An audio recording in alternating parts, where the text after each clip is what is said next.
Slenderman! Bet you haven't heard that name in a while. Have you now? Yeah, it's definitely been a few years since we've heard from our old friend. Well, luckily for us, Slenderman is vaguely hinted at in this ARG a handful of times. It's like a little French fry that got lost under your car seat. Just didn't know it was there, did you? So what is Nightlight exactly? And what's it all about, huh? Well, to summarize, this short ARG covers the story of someone named Colby, who suddenly finds himself in a dark room that he can't leave. Before getting into this, I highly suggest that you guys actually go check out the whole channel for yourselves, just so that you're not missing out on the experience. Because in my opinion, I feel like it'll really help you appreciate the series more rather than just watching my silly old video. Well, why would you do that? That's dumb. All right, now that we've gotten all that out of the way, let's see how our friend gets himself out of this conundrum, shall we?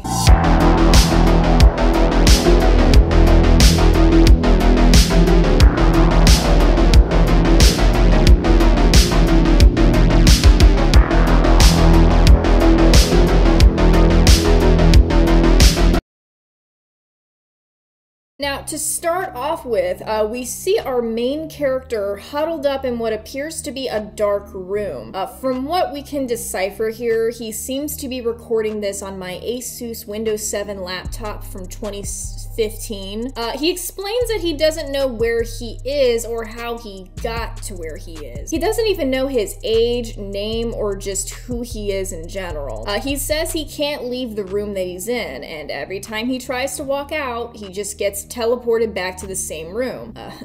Good old-fashioned block lag, am I right? It gets me every time. He says that the only light source in the house is the laptop that he found with him in the room, which conveniently enough has access to the internet. Thank God Slenderman remembered to pay that AT&T bill, am I right? He's pretty good at remembering things like that. Other than that, all the lights are out in the house, and it's just completely dark, and he can't see shit. Now, in this second episode, things here are really starting to set in for our main protagonist here. And fittingly, the video is titled Isolation. He says the sun hasn't come up yet, and no matter how hard he tries, he can't fall asleep.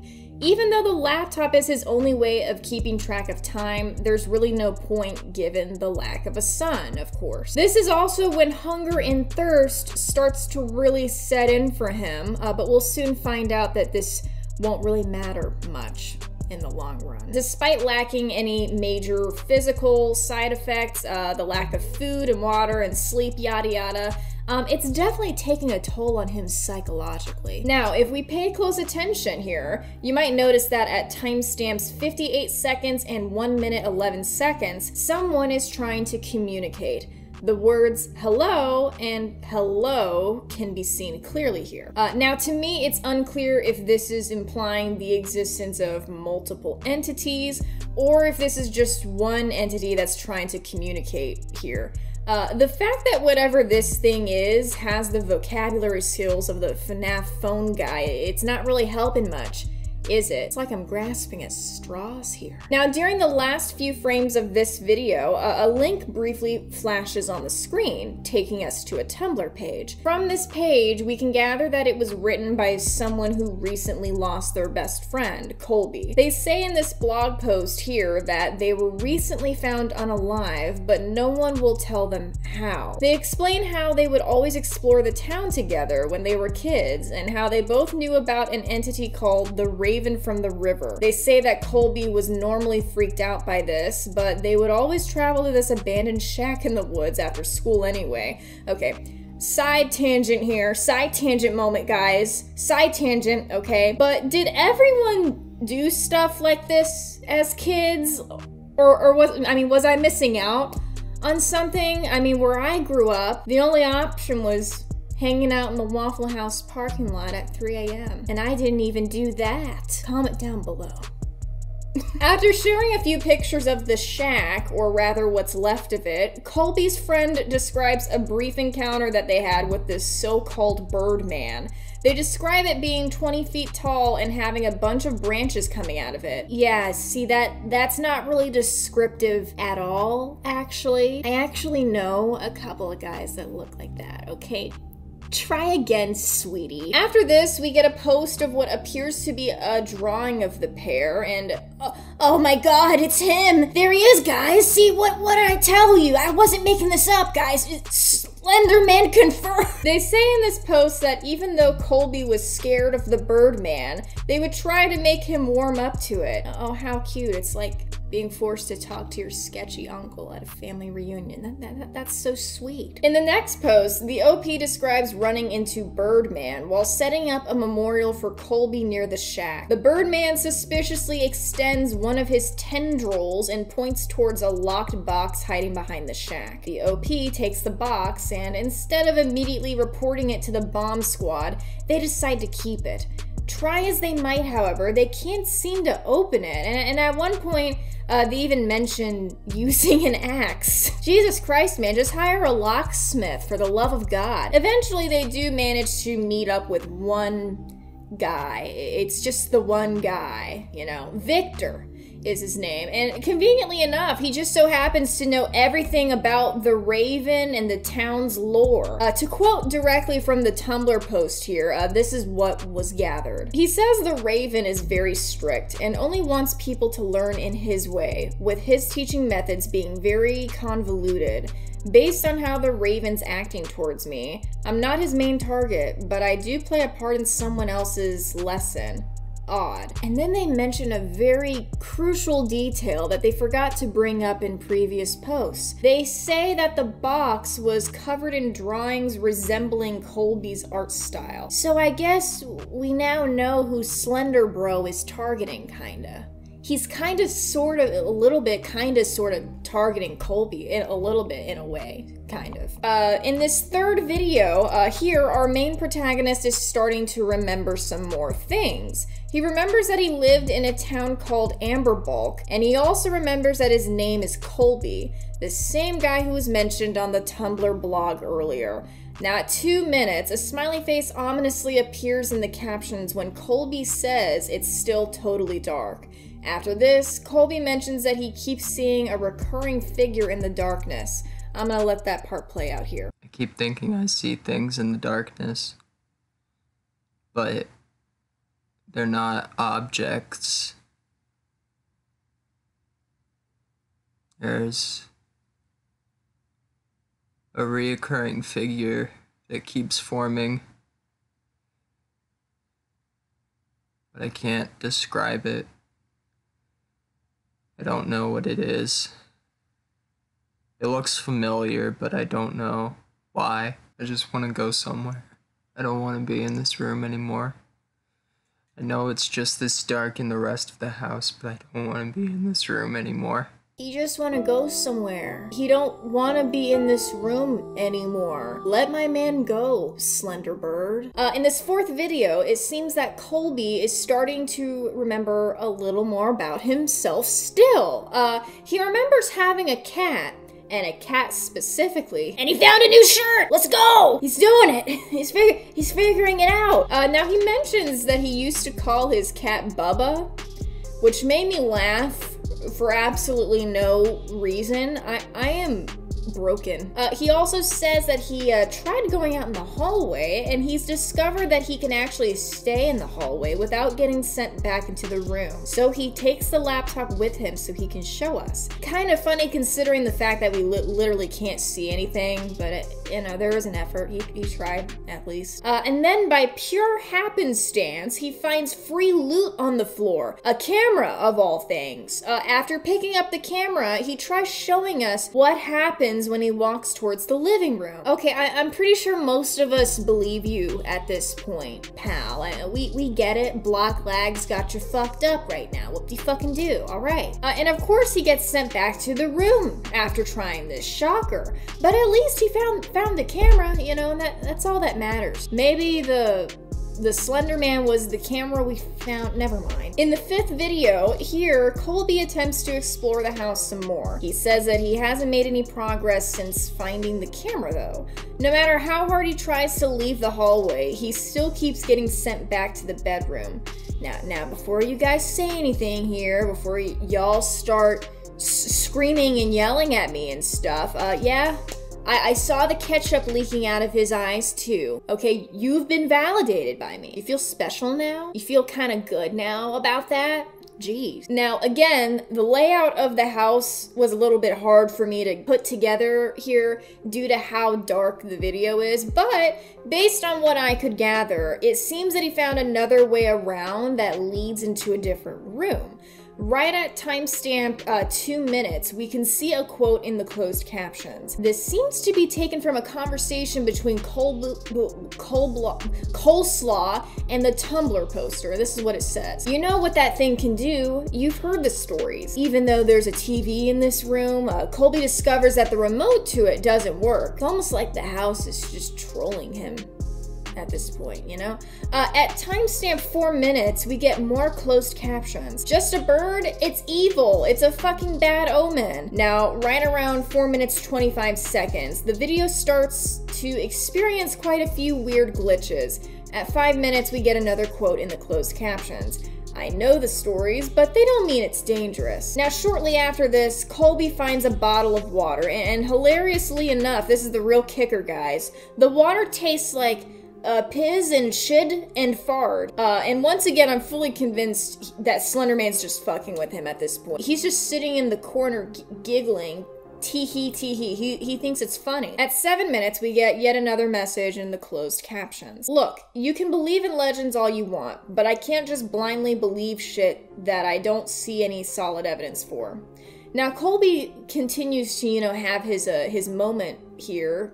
You're just basically pitching a fit. He's really mad, guys. I mean, everything else was fine, but the shit water? Oh, that just did it for him, didn't it? At 8 minutes, another message appears. Whatever, just don't come to me if it comes after you next. Right after this message appears, Colby finds a USB on a wooden table. Of course, he has no choice but to take it at this point. I mean, he has to. In the 6th video, look very closely at this one, guys. Look at his face. That is the face of a guy that looked at the flash drive.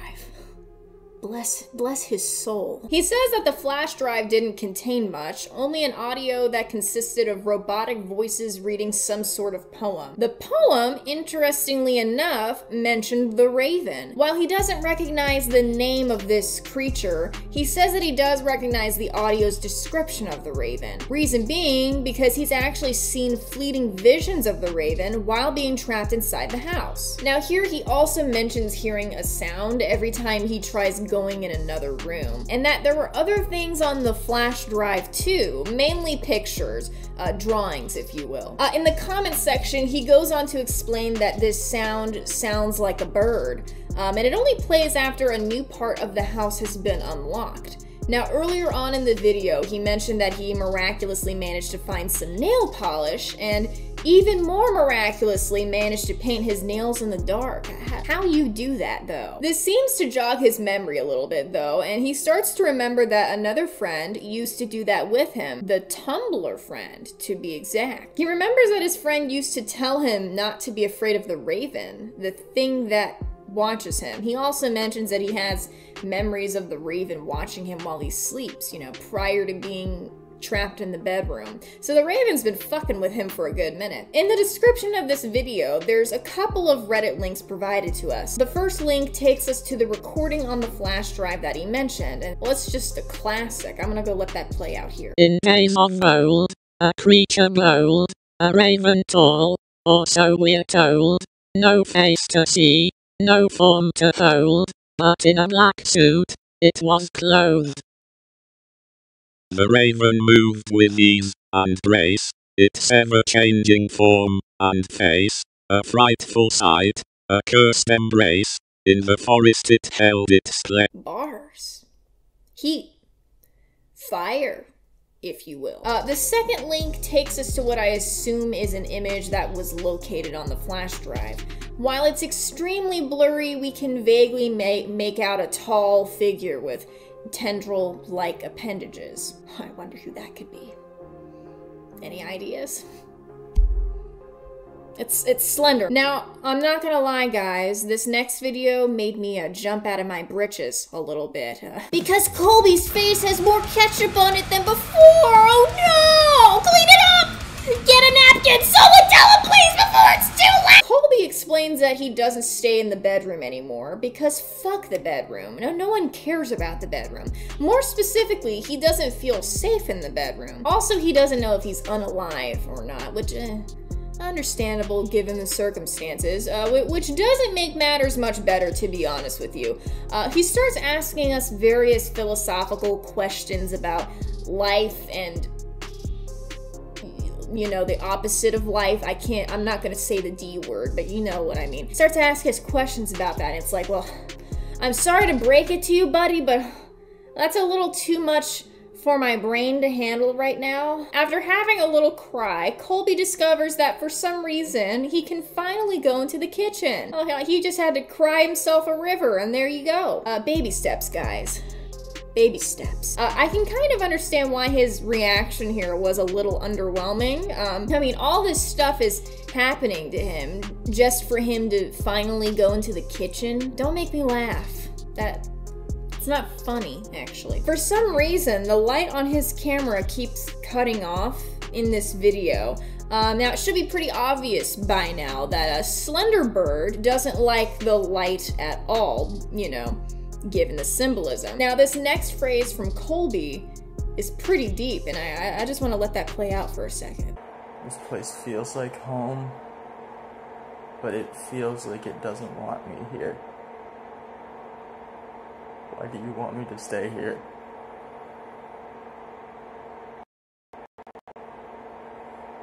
Everything was normal, I think. It felt normal. Maybe for a little while. And then I had to... Of course I had to move over to Amber, fuck. Damn, bro. You know, I really be hating when my house don't want to be here. When my house don't want me to be here, actually. So all this mess started whenever he moved to a place called Amberfuck. I mean, what the Amberfuck did you think was gonna happen, Colby? Now, here in the description, we're led to yet another Tumblr page, one that I assume belongs to Colby. The first post from Colby reads, "What is the point of a website where you can't read anything it says? What are you trying to show me, stupid fucking bird? Winky face. Who is this? Where did those pictures come from?" I'm sorry. It's just this guy having a complete mental breakdown. I mean, he's in utter torment, and then Slenderman just hits him with the... I just find that so hilarious. That's funny. Classic Slenderman material. "I am me. That is all I will ever be. But I am not as I was meant. I am of the pictures. You are of you!" Exclamation. Now, this next post comes from what I'm assuming is a player of the ARG. "Colby, is that you? Oh, I remember you. Been a while. How many more times is shit going to randomly appear in this house that wasn't here before? The joke is beyond old at this point. It's stale and fucking moldy. What appeared in your house? Anything that could be important? I'm watching the new video right now. Any reason for why you named it Blue? Seems a bit random. The CD player on the table. Even if I couldn't get into the room, I could still see the table with what little light I had. There was never anything even remotely resembling a CD player until I decided to finally look in the room. I recognize how the object makes me feel. A CD player. Do you know how to describe this feeling? Nostalgic. I remembered something. New metal was always good. And for now, that's where our series ends. Analysis time! Yay, it's everyone's favorite part of the video. Okay, so here's what I learned from this, guys. Okay, ready? Watch this now, pay close attention. Number 1, Slenderman. Okay, number 2, guy don't remember things. Number 3, friend think he friend think he not alive. In all seriousness though, I mean, if you guys recall from Colby's friend's blog, who I don't have the name of yet, I mean, maybe I missed something there. I always do with these sort of things. They mentioned that they learned from a guy named Victor that the Raven will target very specific people to teach them a lesson. Based on the hints we've gathered from the series so far, we can sort of guess that Colby is being targeted for one of these tests, or lessons, mind you. And at times it really does feel like a test too, perhaps even a test of Colby's own sanity. I mean, Slenderbird is almost taunting him at certain points throughout the series, such as by giving him shit water, low-key flirting with him, and waiting several days just to let him into another room. I don't think that Slenderman or the Raven or whatever the fuck his name is, has any sort of morally justifiable reason to be doing this other than just to fuck with Colby and perhaps slowly break him down. It's Slenderman, guys, come on, it's probably not that deep. Now the question that I have is, where does Colby's friend come into play?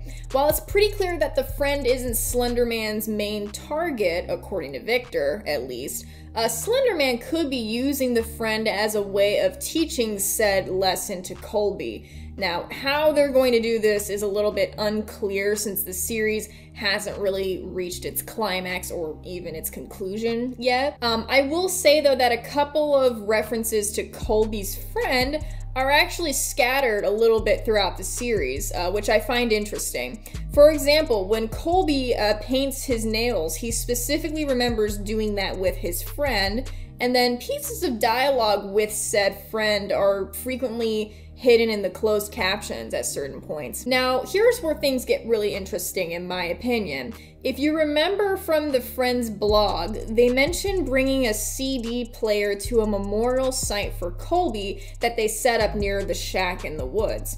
Coincidentally, Colby mentions that a CD player randomly appeared on the table in the other room, and it also made him feel nostalgic. So quite possibly, Colby's friend might have a direct influence on his environment in purgatory. Or at least I'm assuming it's purgatory, or rather a state of limbo. I don't fucking know, okay, G? Now, if you guys have been a part of the Slender fandom for a while, you might know that after a while, I guess, some people decided that, Slenderman should start having proxies, or rather people that do his bidding for him and kiss his ass all day. I don't fucking know. Perhaps that is also what's happening with Colby's friend here.